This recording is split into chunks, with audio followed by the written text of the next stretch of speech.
یحییٰ بن یحییٰ رحمۃ اللہ تعالی علیہ مفتی مدینہ حضرت مالک بن انس رحمۃ اللہ تعالی علیہ کے شاگرد ہیں۔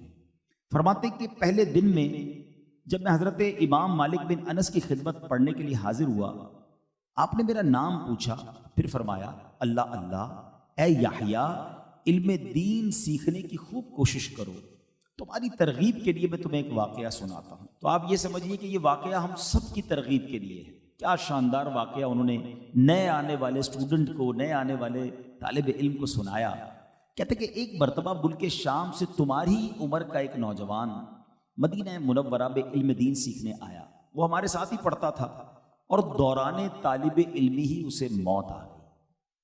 میں نے اس نوجوان کے جنازے جیسا جنازہ کبھی نہیں دیکھا۔ مدینہ منورہ کا کوئی عالم، کوئی طالب علم ایسا نہیں تھا جو اس کے جنازے پر نہ آیا۔ اس وقت کے بہت بڑے عالم دین حضرت ربیعہ رضی اللہ تعالی عنہ نے اس کی نماز جنازہ پڑھائی۔ پھر حضرت ربیعہ، حضرت زید بن اسلم، حضرت یحییٰ بن سعید، حضرت ابن شہاب رحمۃ اللہ تعالی علیہم، یعنی ان سب علماء نے مل کر اس طالب علم دین کو قبر میں اتارا۔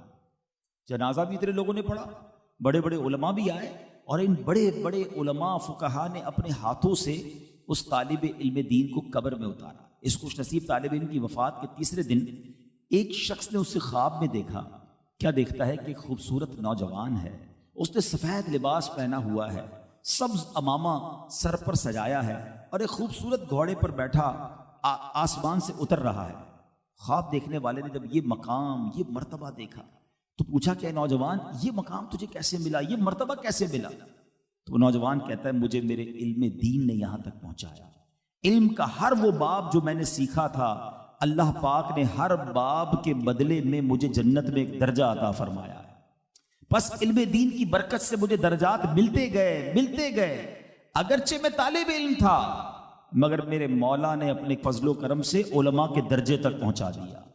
اللہ پاک نے فرشتوں کو حکم دیا کہ میرے انبیاء کرام کے وارثوں کے درجات بلند کرو۔ بے شک میں نے اپنے ذمہ کرم پر لازم کیا ہے جو بھی عالم دین یا طالب علم دین ہو ان سب کو ایک ہی درجے میں رکھا جائے گا۔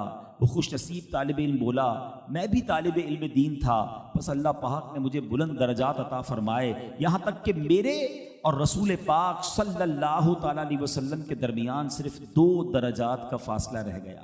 ایک درجہ تو وہ تھا کہ جہاں سرکار علی وقار صلی اللہ تعالی علیہ وسلم دیگر انبیاء کرام کے ساتھ تشریف فرما ہیں۔ دوسرا درجہ وہ جہاں صحابہ کرام علیہ رضوان اور پچھلے نبیوں پر ایمان لانے والے موجود ہیں۔ ان 2 درجات کے بعد علماء کرام اور طلباء علم دین کا درجہ ہے۔ طالب علم دین نے اللہ کریم کی مزید عنایات کا ذکر کرتے ہوئے فرمایا، کہتے ہیں جب میں علماء کرام والے درجے میں پہنچا تو وہاں موجود علماء کرام نے میرا اچھے طریقے سے استقبال کیا۔ پھر اللہ پاک نے ہمیں خوشخبری دیتے ہوئے فرمایا، اے گروہ علماء یہ میری جنت ہے، یہ میں نے تمہیں عطا کی، یہ میری رضا ہے، بے شک میں تم سے راضی ہوا، میں تمہیں عطا فرماؤں گا جس کی تم خواہش کرو گے، اور جس کی تم شفاعت کرو گے میں تمہاری شفاعت قبول فرماؤں گا۔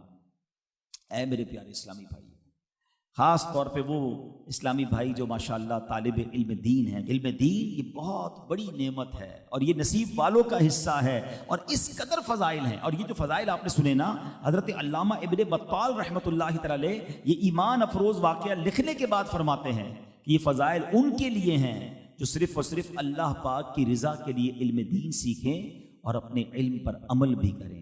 ہم اللہ سے دعا کرتے ہیں اللہ کریم ہمیں عالم باعمل بنا دے، علم سیکھنے کا شوق بھی عطا فرمائے، اور سیکھ لیں تو اس پر عمل کرنے کا جذبہ بھی نصیب فرمائے۔